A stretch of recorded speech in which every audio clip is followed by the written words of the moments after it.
gruppo di Vicenza ha escluso che Intesa, BCE, Consum e Banca Italia possano essere considerate responsabili civili del procedimento a carico degli ex vertici BPI. Accordo Osbrand Legati, il colosso del caffè con sede nella Marca Trevigiana acquisisce la Procura Generale per la campagna pasquale e la produzione delle colombe, scongiurata la chiusura della storica realtà veronese. Carnevale amaro per una mamma sfrattata da casa con la figlia di 13 anni a Venezia, non hanno trovato nessuno che potesse ospitarle e ora di notte in notte cambiano casa. 66enne ucciso a Vittorio Veneto, l'ex compagno accusato dell'omicidio è tornato in libertà per un vizio di forma del Jeep Angelo Mascolo, la rabbia della procura contro il magistrato che però si difende, nessun errore. Rapina in pieno centro storico a Vicenza, banda armata entra nella filiale della banca Credem di Corso Palladio e sequestra 3 dipendenti. Oggi è stata la mattinata di Sergio Mattarella a Padova, niente bagno di folla, ma il Presidente ha presenziato all'apertura dell'anno accademico ricordando l'importanza del ruolo delle università. 500 ragazzi diversamente abili della Marca stamane hanno partecipato alla festa di Carnevale organizzata dalla discoteca Odissea di Spesiano dei servizi per la disabilità dell'ULSS 2 Marca Trevigiana.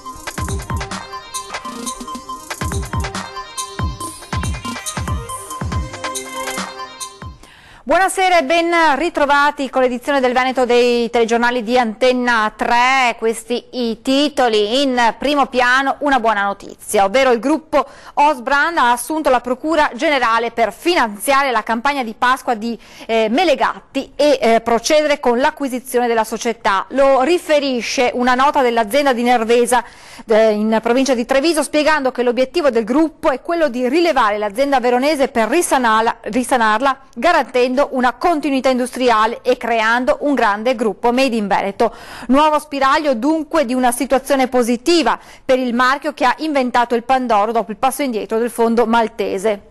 Tra cassa integrazione attivata lo scorso 12 dicembre e rischio fallimento, gli ultimi mesi sono stati drammatici per l'azienda veronese. Si tratta di un'operazione che nasce sotto una buona stella che coniuga e salvaguardia il meglio della tradizione e dell'imprenditoria veneta. Così il Presidente della Regione Veneto, Luca Zaia, si congratula con l'impegno del gruppo, con la prospettiva di rilevare l'azienda veronese e di garantire così occupazione e continuità alla sua storia produttiva. L'accordo è stato stipulato presso il Tribunale di Verona con la presentazione di una formale manifestazione di interesse nei confronti di Melegatti e precisa il comunicato dell'azienda trevigiana l'obiettivo di far ripartire in tempi brevissimi la produzione. Da una bella storia ad una brutta vicenda che arriva da Venezia. Mamma e figlia di 13 anni sfrattate da casa, non hanno trovato nessuno che potesse ospitarle e così giorno dopo giorno cambiano casa a seconda degli amici che offrono loro ospitalità. Di seguito sentiamo l'intervista a questa donna, a questa mamma che racconta di come sarebbe stata anche cinicamente irretita. Anche l'ufficiale giudiziario mi ha consigliato di andare davanti al comune, mi ha detto dorma lì e si incateni davanti al comune e così si mi portano magari anche via la ragazzina.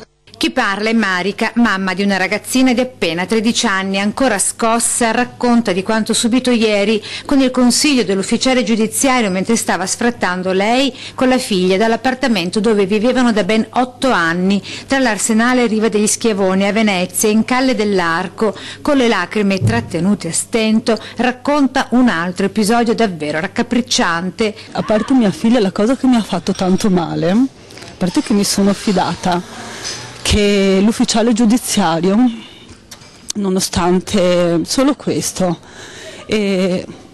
chiedevo almeno un giorno, ho detto perché c'è il funerale di mia nonna domani, si è permessa di dire che non era vero, che il funerale era già stato.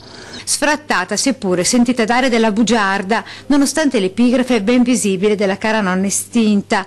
Marica, senza casa perché da tempo vive dei lavoretti saltuari, aveva chiesto aiuto offrendosi come cameriera agli stessi che l'hanno sfrattata perché anche noti ristoratori. Nell'emergenza, è il caso di dire, le hanno chiuso la porta in faccia per la seconda volta. È cattiva questa cosa. Allora penso che portano anche le persone. Tante persone dicono impazziscono. Chiederei se per piacere c'è un'abitazione per me e mia figlia, e per me anche in questa situazione è da proteggere mia figlia. Il Il crack delle popolari venete, il GUP di Vicenza ha escluso che Intesa, BCE, Consob e Banca Italia possano essere considerate responsabili civili nel procedimento a carico degli ex vertici BPV. In questo modo vengono respinte le richieste che erano state presentate dalle parti civili.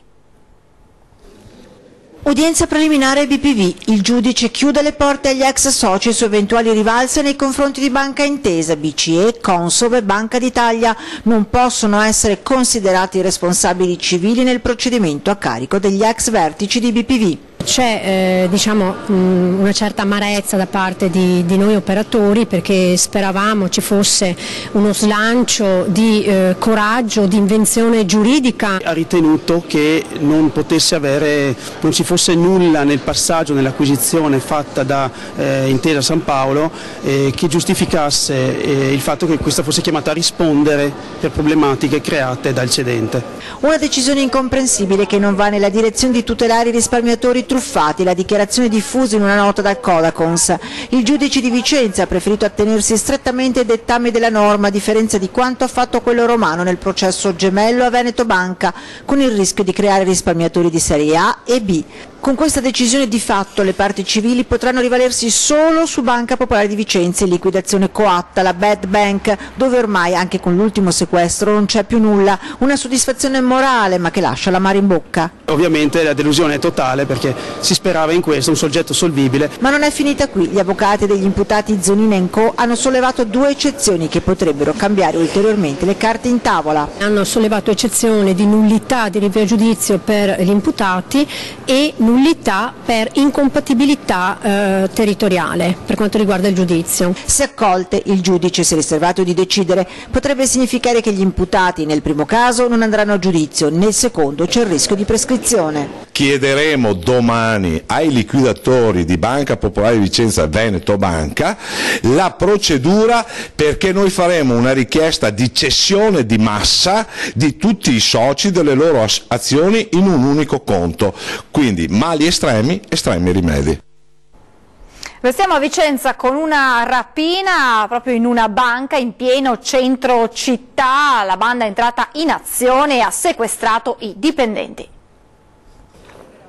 Vicenza è quasi l'una quando alla sede di Corso Palladio del Credem si vivono momenti di terrore. Due banditi, Carnagione e Olivastra, uno di questi armato con una pistola cromata color argento e con il volto travisato da occhiali e sciarpa, salgono al primo piano dell'istituto di credito. All'interno ci sono alcuni dipendenti non ancora in pausa pranzo. I banditi li minacciano, gli legano i polsi con delle fascette da elettricista e li chiudono in bagno. Non parlano, non chiedono di consegnare loro i soldi. Appena chiusi i dipendenti in bagno cominciano a rovistare per tutta la sede.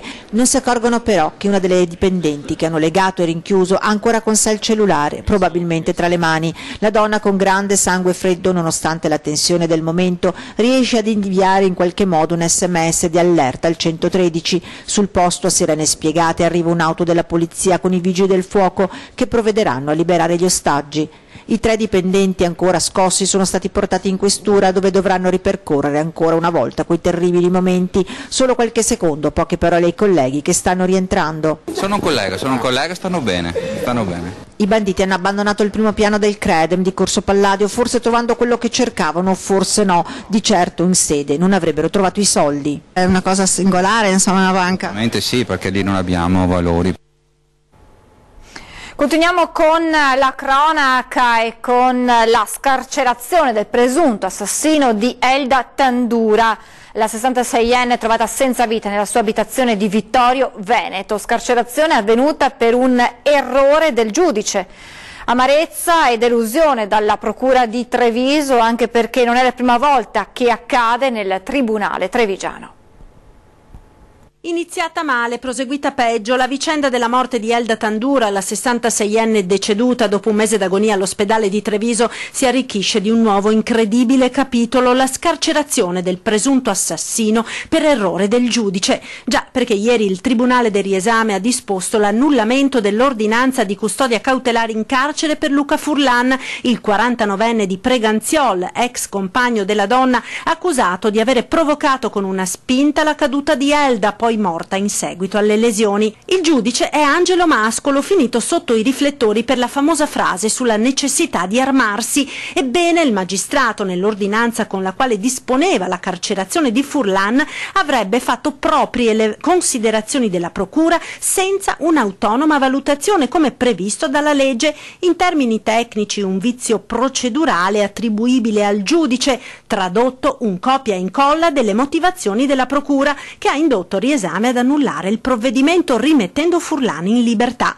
Ed in procura, dove ancora brucia la vicenda della scorsa primavera con la scarcerazione della banda dei giostrai sempre per un vizio di forma, la notizia è stata accolta con profonda amarezza. Purtroppo non è la prima volta che accade e ovviamente è un motivo di amarezza, è un motivo di amarezza direi ad ampio raggio, quando invece il nostro lavoro è buono e non ha gli sbocchi che ci aspettiamo asseritamente per interventi di qualcun altro, evidentemente la cosa ci dispiace. Un'amarezza, quella del procuratore, acuita dalle conseguenze che la scarcerazione potrebbe avere. Anche per la persona che è attinta da questo provvedimento, perché se le esigenze permangono è evidente che la procura chiederà nuovamente il rinnovo del provvedimento, cosa che la persona si potrà aspettare e quindi anche, voglio dire, sottrarre eventualmente a questo provvedimento che dovesse essere chiesto e dovesse essere concesso.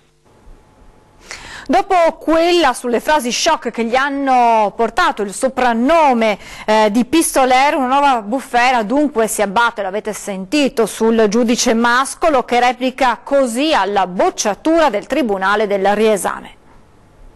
Non so se erano le stesse opinioni della procura, comunque io ho motivato con la mia testa, come faccio sempre. Se poi erano uguali a quelle della procura, non so cosa farci, insomma. Non è che è scritto che devo scrivere parole diverse di quelle della procura. Commenta così il giudice Angelo Mascolo la bocciatura del Tribunale del Riesame della sua ordinanza di custodia cautelare per Luca Furlan, accusato dell'omicidio preterintenzionale dell'ex compagna Elda Tandura. Ora si attendono le motivazioni, ma all'indomani della scarcerazione del presunto assassino a causa di quello che sarebbe un suo errore, il giudice soprannominato pistolero ribadisce le sue ragioni. La questione per Mascolo era così chiara e così ben motivata da non richiedere ulteriori argomentazioni oltre a quelle esposte dal pubblico ministero. Io credo di aver fatto bene, l'ho anche guardato, l'ho anche riguardato, mi sembra che ci sia tutto quello che serviva. Poi per carità rispetto il giudizio del Tribunale della Libertà, no? Voltiamo pagina, oggi è stata la mattinata di Sergio Mattarella a Padova, niente bagno di folla, ma il Capo dello Stato ha presenziato all'apertura dell'anno accademico del Bo, dove ha parlato brevemente. A braccio, sentite. Poco dopo le 10 il traffico di Padova si blocca per l'arrivo al Bo del Capo dello Stato Sergio Mattarella. Misure di sicurezza importanti blindano l'accesso al Palazzo dell'Università, dove il Presidente partecipa alla cerimonia di apertura del 796esimo anno accademico padovano. A parte gli accreditati all'evento, nessun incontro con la popolazione di Padova. Città che è contrassegnata così fortemente da tanti aspetti positivi, quello culturale, questa lunga storica tradizione accademica, da un grande dinamismo produttivo, da grandi espressioni di solidarietà. Questa università ha un passato e un presente di grande eccellenza, ha detto Mattarella, con importanti ricadute sulla società, della cultura e della ricerca. Che questo, il ruolo dell'università, è un punto centrale per la vita del nostro Paese, di oggi e del futuro. Buon anno accademico.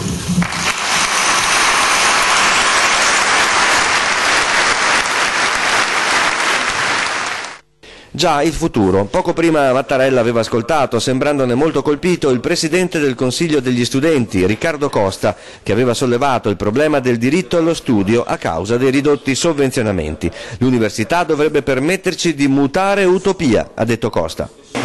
Senza l'utopia da agire come forza motrice del mondo non c'è futuro, e invece noi il futuro lo vogliamo. Visione, coraggio, impegno. Il rettore elenca quanto fatto dall'Ateneo nell'ultimo anno tra ricerca, didattica, organizzazione interna e impatto sociale. E per aprire l'anno accademico cita Concetto Marchesi. In nome di questa Italia, dei lavoratori, degli artisti, degli scienziati, io dichiaro aperto l'anno 796esimo dell'Università Padovana.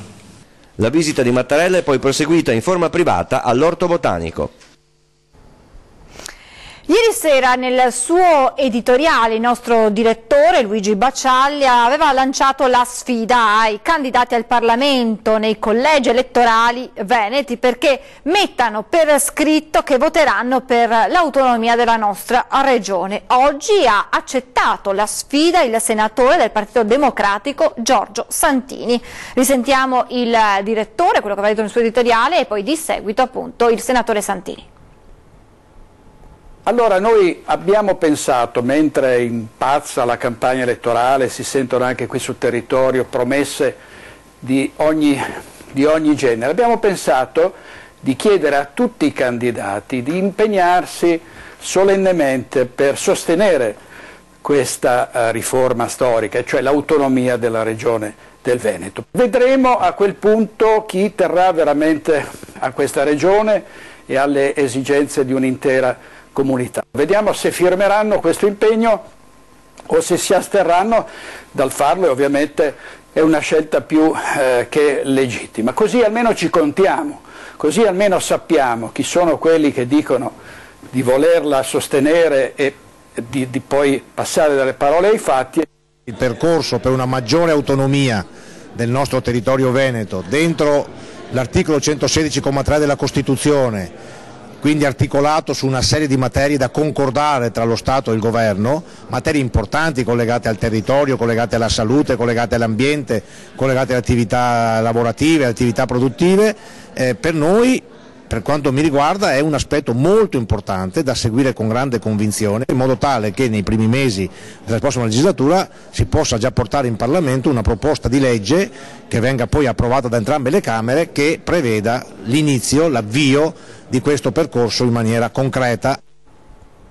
Ancora la politica, il leader di Forza Italia e candidato alle politiche del 4 marzo in Veneto, Renato Brunetta, oggi impegnato a Padova nella presentazione dei candidati forzisti padovani, rilancia l'idea del cosiddetto quadrifoglio, un raggruppamento del centro-destra che vada al di là dei partiti. Sentiamo allora le sue parole. Questa fase ancora dei partiti separati è una fase di transizione, si dovrà arrivare a un soggetto politico unico, figlio anche della legge elettorale. E io sono per costruire nei modi e nelle forme possibili un soggetto politico del centrodestra articolato, rassemblement, quello che vuoi, ma unico, perché queste divisioni non servono assolutamente a nulla. Zaia è un mio leader. Come lo è Maroni, come lo è Fontana, come lo è Toti, come lo è Tajani. Sono i leader del centrodestra, come forse lo è Brunetta, però non dovrei dirlo io.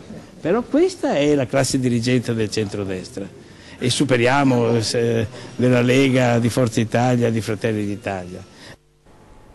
Ci fermiamo per qualche minuto di pubblicità, tra poco.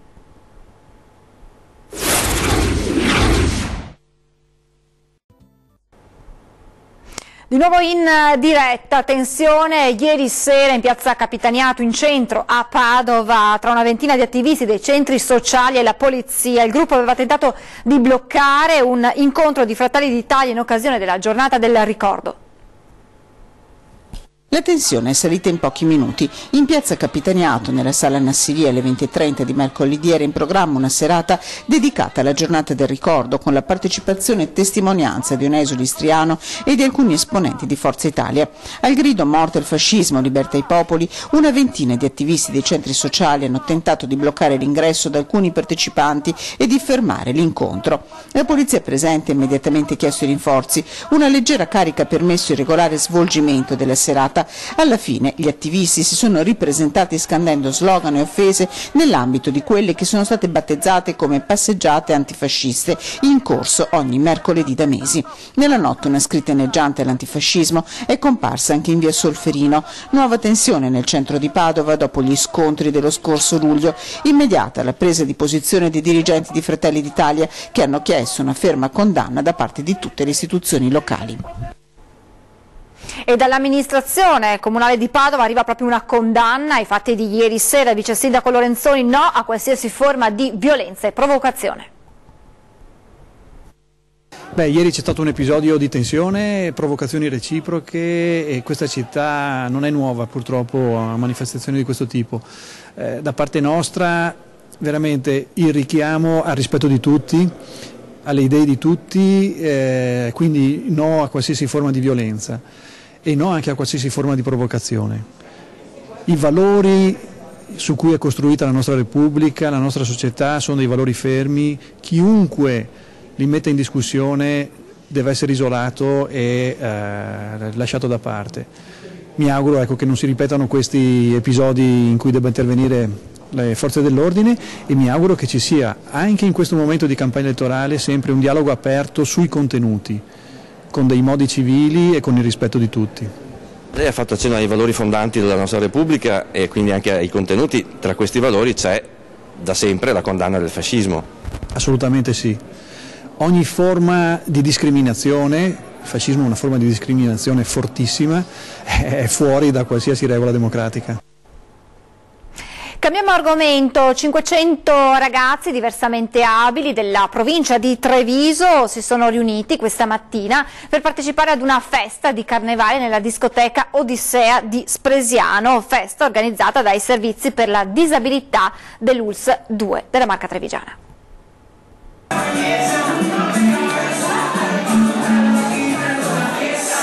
La musica, le maschere, il ballo e poi la voglia di stare insieme, di festeggiare il carnevale. Anche quest'anno la discoteca di Spresiano ha aperto le porte a 500 ragazzi diversamente abili di vari centri del distretto trevigiano. Con loro gli operatori che li seguono ogni giorno e i numerosi studenti, futuri operatori dei servizi sociali dell'Istituto Besta. L'occasione per questi ragazzi di immergersi nella vita di tutti i giorni, che passa anche, perché no, attraverso la festa del carnevale. Certo, è un modo per unire i ragazzi, è un modo di confrontarsi anche per gli operatori, ma ripeto, è uno dei molti modi e una delle molte iniziative che nel corso dell'anno portano questi ragazzi all'interno delle comunità nelle quali vivono. L'occasione per questi ragazzi di immergersi nella vita di tutti i giorni, che passa anche, perché no, attraverso la festa del carnevale. Abbiamo volato delle canzoni molto belle. È un bel modo per far provare loro a queste persone uno spazio che altrimenti forse non proverebbero. E quindi va bene, funziona. Sanremo in confronto a noi non regge il confronto, eh? Esatto! Siamo molto meglio! Più iniziative così per i ragazzi, uscire, divertirsi, muoversi, stare insieme con altri ragazzi, è la libertà. È tutto per questa edizione, vi lascio le previsioni del tempo, grazie per essere stati con noi, buona serata.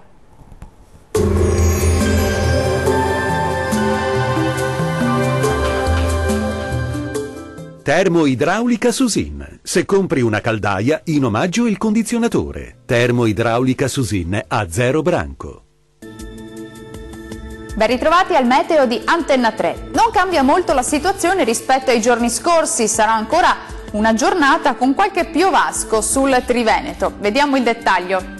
Sul Veneto giornata all'insegna di un tempo lievemente instabile sulla nostra regione, dove il cielo si presenterà irregolarmente nuvoloso. Non sono da escludere deboli piovaschi a carattere sparso, specie sui settori occidentali. Temperature massime tra 6 e 9 gradi, valori minimi compresi tra 2 e 5 gradi circa. Spostiamoci ora a vedere la situazione del Friuli Venezia Giulia. Al mattino sarà molto nuvoloso, con cielo spesso coperto ma in genere asciutto. Col passare delle ore qualche debole pioggia potrà interessare il Triestino. Migliora ovunque entro sera notte. Temperature massime tra 8 e 9 gradi, minime tra 3 e 6 gradi circa. Raggiungiamo infine il Trentino Alto Adige. Tempo lievemente instabile anche qui, con qualche debole precipitazione possibile sul Trentino, localmente anche a carattere nevoso. Molte nubi sul resto della regione, con locali foschie mattutine sulle vallate di confine. Le temperature massime saranno comprese tra 8 e 11 gradi, minime tra 1 e 2 gradi. Il mare sarà generalmente poco mosso, i venti deboli nord-orientali lungo le coste e da nord-ovest al largo. Dal meteo di Antenna 3 per ora è tutto, arrivederci al prossimo aggiornamento.